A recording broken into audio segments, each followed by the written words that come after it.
ఇవ్వమంటే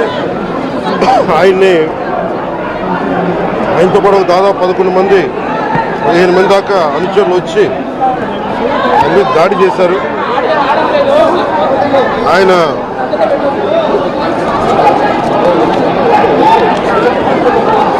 ఇది నాకు నిన్న ఈవినింగ్ ఒక 7 గంటలకు తెలిసింది.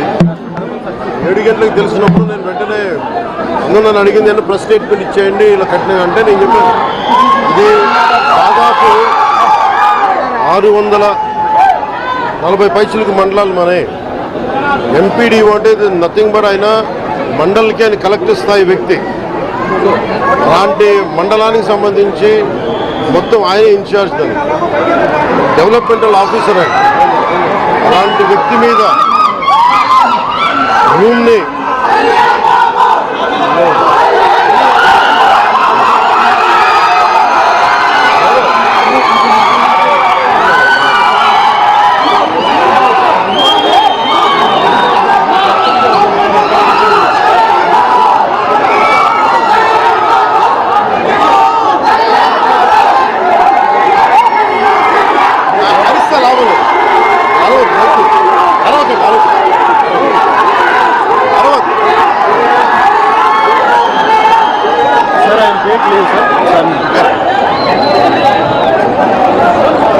ముందుగా జవహర్ బాబు గారు ఆరోగ్య పరిస్థితి ఎలా ఉందని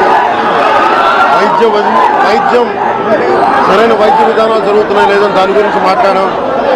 అలాగే నేను ఇక్కడికి ఎందుకు ప్రత్యేకించి ఎందుకు పరామర్శించి రావడానికి ఎందుకు అనుకున్నామంటే ఇది ఒక్కరి మీద జరగల రాష్ట్ర యంత్రాంగం మీద దాడిగా చూస్తున్నాం. దీన్ని వైసీపీ నాయకులకి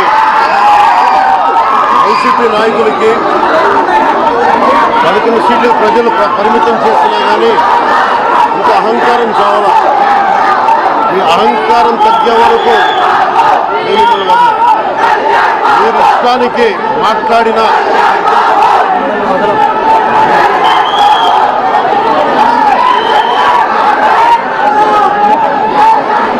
అహంకారంతో కొట్టుకొని మీరు ఈ పరిస్థితికి వచ్చారు.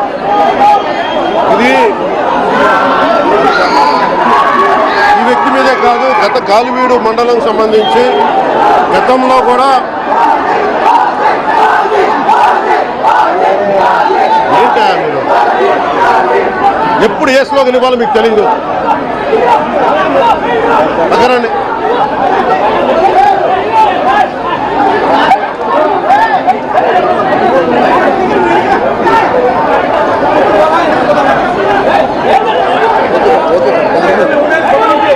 జల్లా సుదర్శన్ రెడ్డి గారు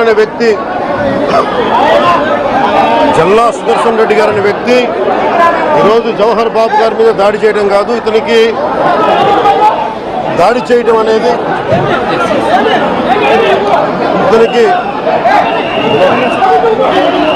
దాడి చేయడం అనేది కొత్త కాదు. జల్లా సుదర్శన్ రెడ్డి గారికి గతంలో కూడా ఈయన ఇదే ఎంపీడీఓలో ఈ ప్రతాప్ గారి మీద దాడి చేశారు, శేఖర్ నాయక్ గారి మీద దాడి చేశారు, అలాగే శ్రీనివాసులు రెడ్డి గారి మీద దాడి చేశారు. ఇది వీళ్ళ రాజ్యాలు అనుకుంటా ఉన్నారు. ఇష్టానికి మేము చేసుకోవచ్చు. వీళ్ళు జవహర్ బాబు గారు కూడా చెప్పింది ఏంటంటే రూమ్ తాళాలు అడిగారు, అది మీ అమ్మగారికి ఇస్తాం, అది ఆవిడ మండల పరిషత్తు ఆవిడకి పదవి ఉంది కాబట్టి వాళ్ళ పిల్లలకి ఇవ్వమంటే ఎందుకు ఇవ్వం అని చెప్పి వాళ్ళ మనుషులు దాడి చేసి